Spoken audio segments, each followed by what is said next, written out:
बिस्मिल्लाहिर्रहमानिर्रहीम। अस्सलाम वालेकुम। Welcome to my YouTube channel physics with सज़ैन।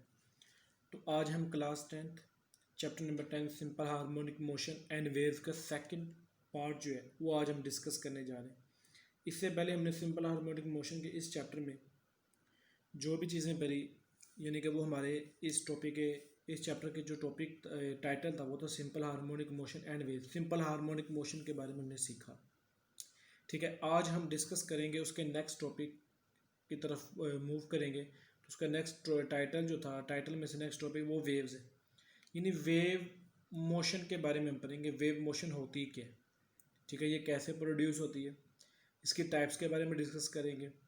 Types की आगे एक टाइप है, उसकी फर्दर आगे एक टाइप्स है वो डिस्कस करेंगे। फिर वेव इक्वेशन निकालेंगे, फिर वेव कैसे प्रोड्यूस की जाती है और वेव की करेक्टरिस्टिक्स क्या है। हमारे नेक्स्ट टाइटल जो टाइटल का नेक्स्ट नेम है यानी वो है वेव्स, उसमें हमने ये डिस्कस करना है।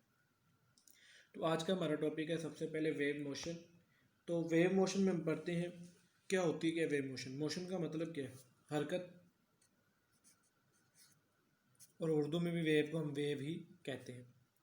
अब वेव की हरकत कैसे क्या मुराद है, यानी कि वेव्स क्या होती हैं, वेव की मोशन से क्या मुराद है। बेटा ये एक डिस्टर्बेंस है, किसमें, एक मीडियम में। Disturbance in a medium which causes the particle of medium to vibrate at mean position in equal intervals of time. यानी किसी भी टाइम में किसी मीडियम में डिस्टर्बेंस पैदा कर देना और उस मीडियम के जो पार्टिकल्स हैं अपनी मेन पोजीशन के टू एंड फ्रो मूव करना शुरू कर देना, तो क्या कहलाता है, वेव्स कहलाता है।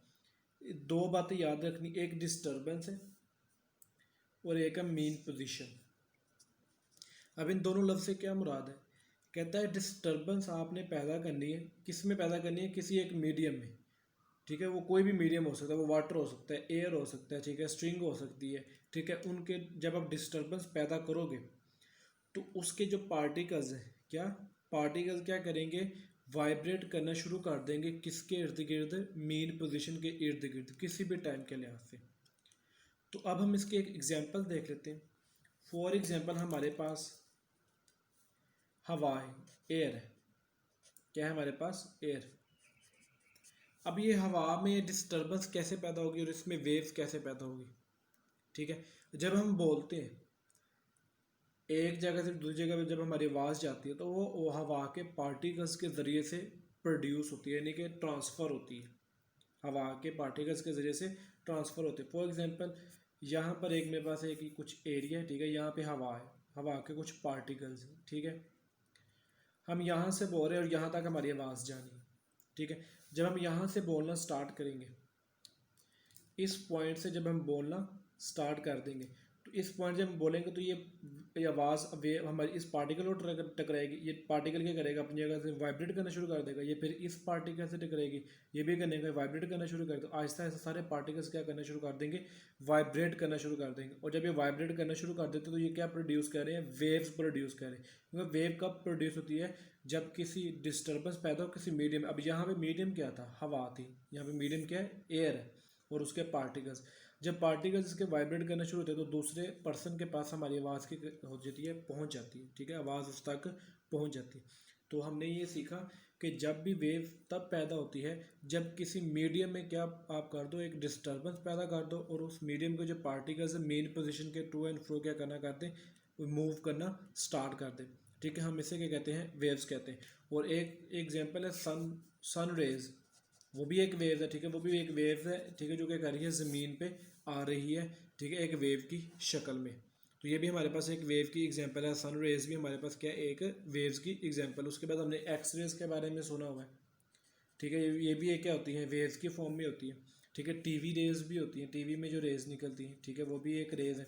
रेडियो वेव्स, ठीक है, ये भी एक क्या है, वेव्स है। तो ये सारी वेव्स हैं, ये क्या करती है, इन कुछ वेव्स को हमारे पास हम इन आगे वेव को डिस्ट्रीब्यूट भी करते हैं इसके फर्दर टाइप्स में। ठीक है, उसकी दो टाइप्स होती हैं, वो हम आगे जाकर डिस्कस करेंगे कौन कौन सी टाइप है। तो हमारे यहाँ पे मकसद समझना था कि वेव्स होती क्या। ठीक है, तो वेव्स क्या होती हैं, एक डिस्टर्बेंस का नेम है। किसके डिस्टर्बेंस नेम है? किसी मीडियम में डिस्टर्बेंस पैदा करना। उस डिस्टर्बेंस से क्या प्रोड्यूस होता है? पार्टिकल्स में वाइब्रेशन प्रोड्यूस होती है और वो क्या करती है? मेन पोजीशन के इर्द गिर्द करती है, मूव करती है, यानी कि रोटेट करती रहती है। ठीक है, आगे पीछे ऊपर या नीचे मूव करती रहती है। इसको हम कहते हैं वेव्स। ठीक है, आगे हम इसके कुछ एक एक्टिविटी यानी एग्जाम्पल के तौर पे हम इसको डिस्कस करते हैं, फिर हमारा ये वेव का टॉपिक ज़्यादा क्लियर हो जाएगा। एक्टिविटी 1 में हमने ये देखना कि हमने एक वेव पैदा करनी। ठीक है, वेव्स पैदा करनी यानी किसके तरीके से, हमारी डेफिनेशन कहती है कि डिस्टर्बेंस पैदा करनी है किसी मीडियम में, तो फिर उसके पार्टिकल्स क्या करना शुरू करते हैं? मूव करना शुरू करते हैं अपनी मेन पोजीशन के, जिसकी वजह से क्या प्रोड्यूस हो जाती है? एक वेव प्रोड्यूस हो जाती है। फॉर एग्जाम्पल हमारे पास एक यहाँ पे एक टब है। ठीक है, ये टब है हमारे पास, इसमें पानी है। क्या है? पानी। ठीक है, और यहाँ पे हमने एक ना कोई लकड़ी का कोई एक टुकड़ा रखा हुआ है। ठीक है, और यहाँ से हमारे पास एक है पेंसिल। यहाँ पे हमने क्या रखी हुई है? एक पेंसिल रखी हुई है। अब इस पेंसिल के ज़रिए से हमने क्या करना है? इसको पानी में क्या करना है? रोटेट करवाना है। जब हम इस पेंसिल से क्या करेंगे? जब हम इस पेंसिल को ऐसे इर्द गिर्द करना शुरू कर देंगे, मूव करना शुरू कर देंगे, ऐसे डिस्टर्बेंस पैदा करें। ये पानी है, पानी में क्या हम करें? हम खलल पैदा करें। डिस्टर्बेंस को हम उर्दू में कहते हैं खलल। क्या कहते हैं? खलल पैदा करना, डिस्टर्ब कर देना। अब ये पेंसिल क्या करेगी? इस पानी को हम डिस्टर्ब करने की वजह से इस पानी के जो मीडियम है, जो ज़रात है, जो छोटे छोटे पार्टिकल्स, वो क्या हो जाएंगे? वाइब्रेट करना शुरू हो जाएंगे। तो इसमें क्या प्रोड्यूस हो जाएगी? वेव। जब ये वेव्स प्रोड्यूस होगी, इससे जाकर टकराएगी और ये क्या करना शुरू कर देगा? ऊपर नीचे क्या करना शुरू कर देगा? मूव करना शुरू कर देगा और वेव आगे फॉरवर्ड कर देगी। कैसे प्रोड्यूस हुई? यहाँ पे हमने एक पेंसिल रखी हुई थी, इस पेंसिल को हमने डिप किया, डिप करने से फिर हमने इसको क्या किया? डिस्टर्ब किया पेंसिल के जरिए से पानी को। जब पानी को डिस्टर्ब किया तो क्या हुआ? वेव प्रोड्यूस होना शुरू हो गई। अब यहाँ पे देखो, यहाँ पे पेंसिल है, पेंसिल में क्या लग रही है? हमारी एनर्जी लग रही है। अब क्योंकि हम अपने हाथ से हिला रहे हैं तो मैकेनिकल एनर्जी इसमें ट्रांसफ़र हो रही है। ये ट्रांसफ़र किस में होगी? वेव की शक्ल में एनर्जी ट्रांसफ़र हुई है। वेव जब ये पानी के पार्टिकल्स के दरमियान डिस्टर्बेंस पैदा हुई है तो वहाँ पे क्या प्रोड्यूस हो चुकी है? वेव प्रोड्यूस हो चुकी है। और आगे हमने एक रखा हुआ था एक कोई लकड़ी का टुकड़ा, उस लकड़ी के टुकड़े ने क्या करना शुरू कर दिया? मूव करना शुरू कर दिया अपनी उसी पोजीशन पे रहते हुए। ठीक है, तो इस तरह हम पानी में हमने क्या कर दी है? डिस्टर्बेंस पैदा की। डिस्टर्बेंस पैदा करने की वजह से क्या प्रोड्यूस हो चुकी है? वेव प्रोड्यूस हो चुकी है। अब हम एक्टिविटी 2 डिस्कस करते हैं। एक्टिविटी 2 में हमने क्या देखना है कि वेव की डायरेक्शन क्या होती है। ठीक है, वेव्स की डायरेक्शन क्या होती है। फॉर एग्जांपल एक रूप ले लें। ठीक है, उसके ऊपर ये हमारे पास रूप है। ठीक है, ये इधर मूव कर गई, वेव की शक्ल में आ गया। हम दूसरी बनाते हैं यहाँ पे, ये एक ग्रुप है। ठीक है, इसे आप पॉइंट दे दें पी। ये पॉइंट है पी, यहाँ पे कोई चीज़ पड़ी है। ठीक है, फिर उसके बाद फिर एक ग्रुप बनाते हैं। ये हमारे पास पी पॉइंट है। ठीक है, फिर आगे एक और बनाते हैं। ये हमारे पास पी पॉइंट था। अब वेव क्या करी जा रही है? आगे मूव करी जा रही है। ठीक है, अब यहाँ पे मेरे पास ना तीन चीज़ें, एक ही डायग्राम है। ठीक है, ये वाली नहीं है, ये वाली है। ठीक है, यहाँ पे देखो हमारे पास एक पहली फिगर में देखें वेव रस्सी है। ठीक है, रस्सी को एक दीवार के साथ बांधा, एक इसे हमने अपने हाथ से पकड़ लिया। जब इसे मूव करवाया, यहाँ पे एक निशान हमने लगा लिया, पी पॉइंट हमने उसे कह दिया। ठीक है, अब यहाँ पे जो वेव्स पैदा हुई, पी पॉइंट ऊपर चला गया। ठीक है, अब यहाँ पे जब वेव दोबारा जब आगे लेके गई, यानी ये वेव आगे ट्रांसफ़र हुई, वेव आगे ट्रांसफ़र, लेकिन पॉइंट पी क्या रहा? वहीं पे रहा। ठीक है, यानी इसी डायरेक्शन में ऊपर नीचे क्या करना शुरू कर देगा? मूव करना शुरू कर देगा। वेव्स क्या चली गई, फिर आगे मूव कर गई। तो इससे क्या पता चला? जब वेव्स तो आगे प्रोड्यूस हो गया, लेकिन जब ये जो हमने पी पॉइंट हमने डिनोट किया था, तो वो वाला पी पॉइंट के किया वहीं के वहीं रहा है। तो लिहाजा इसमें जो एंगल बन रहा है वो कितने का बन रहा है? 90 डिग्री का। तो हम कह देंगे वेव्स की जो डायरेक्शन होती है वो होती है परपेंडिकुलर। वो क्या होती है? परपेंडिकुलर। कैसे परपेंडिकुलर डायरेक्शन हुई इसकी? परपेंडिकुलर डायरेक्शन इस तरह हुई कि हमने देखें यहाँ पे हमने पी पॉइंट को हमने डिनोट किया हुआ है।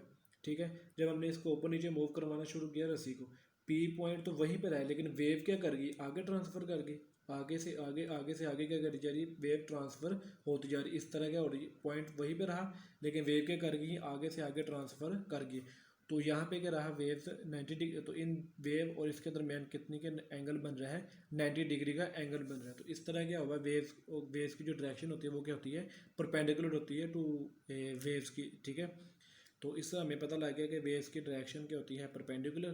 तो आगे हम डिस्कस करते हैं इसकी दो टाइप्स हैं। कितनी टाइप्स हैं? दो टाइप्स हैं, टाइप्स ऑफ वेव्स। तो बेटा ये दो तरह की वेव टाइप्स होती हैं इसकी। एक वेव में एक टाइप में मीडियम की रिक्वायर्ड होता है, यानी मीडियम ज़रूरी होता है, रिक्वायर्ड मीडियम। और दूसरी टाइप में हमें डज नॉट रिक्वायर्ड मीडियम। ठीक है, तो पहले जो इसमें मीडियम रिक्वायर्ड होता है हम उसे कहते हैं मैकेनिकल वेव्स, और दूसरी को कहते हैं हम इलेक्ट्रोमैग्नेटिक वेव्स, मैकेनिकल वेव्स, और दूसरी को हम कहते हैं इलेक्ट्रोमैग्नेटिक वेव्स। ठीक है, ये दो तरह की टाइप्स हैं। ठीक है, एक किस तरह डिफ्रेंशिएट करते हैं, एक वेव को मीडियम की ज़रूरत होती है, दूसरी वेव को मीडियम की ज़रूरत नहीं होती। तो कौन कौन सी वेव को मीडियम की ज़रूरत होती है? जैसे कि एयर, इसमें पार्टिकल्स होते हैं। ठीक है, उसके बाद वाटर, ठीक है, इसके अंदर भी पार्टिकल्स होते हैं। ये वो वेव्स हैं जिन्हें क्या होती है, मीडियम की ज़रूरत होती है, और ये मैकेनिकल वेव्स हुई। उसके बाद सन रेज, जो इलेक्ट्रोमैग्नेटिक की सबसे बड़ी, यानी कि हमारे पास यहाँ पे एग्जांपल है। ठीक है, इसमें क्या होता है, सनराइज की जो एनर्जी आ रही होती है वो किसी भी मीडियम के थ्रू नहीं आ रही होती, वो डायरेक्ट क्या करती है, ज़मीन पर आ रही होती है। ठीक है, यहाँ पे कोई मीडियम नहीं होता, ठीक है, खला ही होता है। ठीक है, तमाम जो रेज है सन की वो ज़मीन की तरफ एक खला के ज़रिए से ज़मीन पे एंटर हो रही होती है। ठीक है, तो सन रेज एक इलेक्ट्रोमैग्नेटिक रेज। उसके बाद हमारे पास आ जाती है एक्स रेज, इसे भी किसी भी मीडियम की ज़रूरत नहीं होती। तो इंशाल्लाह हम मिलते हैं अपने नेक्स्ट लेक्चर में। आई होप तो आपको समझ आई होगी इस वीडियो की, वेव्स क्या होती हैं, वेव्स कैसे प्रोड्यूस की जाती है। उसके बाद हमने एक्टिविटी की, एक्टिविटी मैंने में देखा कि पार्टिकल्स रखा वो अपनी जगह पे ऊपर नीचे मूव करता ही नहीं करता। तो हमने देखा जब इसमें डिस्टर्बेंस पैदा की तो पानी क्या किया, ऊपर नीचे क्या कर रहा था, मूव करना शुरू कर दिया था, जिसकी वजह से वेव्स पैदा हुई। वेव्स इस टुकड़े के साथ जाकर टकराई और ये टुकड़ा क्या करना शुरू कर दिया, ऊपर नीचे मूव करना शुरू कर दिया। फिर हमने डायरेक्शन फाइंड की, फिर हमने उसके बाद टाइप्स ऑफ वेव्स डिस्कस किया। तो इंशाल्लाह मिलते हैं आगे नेक्स्ट टॉपिक में, जो कि बहुत ही इंपॉर्टेंट टॉपिक है। तो चैनल को सब्सक्राइब करना मत भूलिएगा। अल्लाह हाफिज़।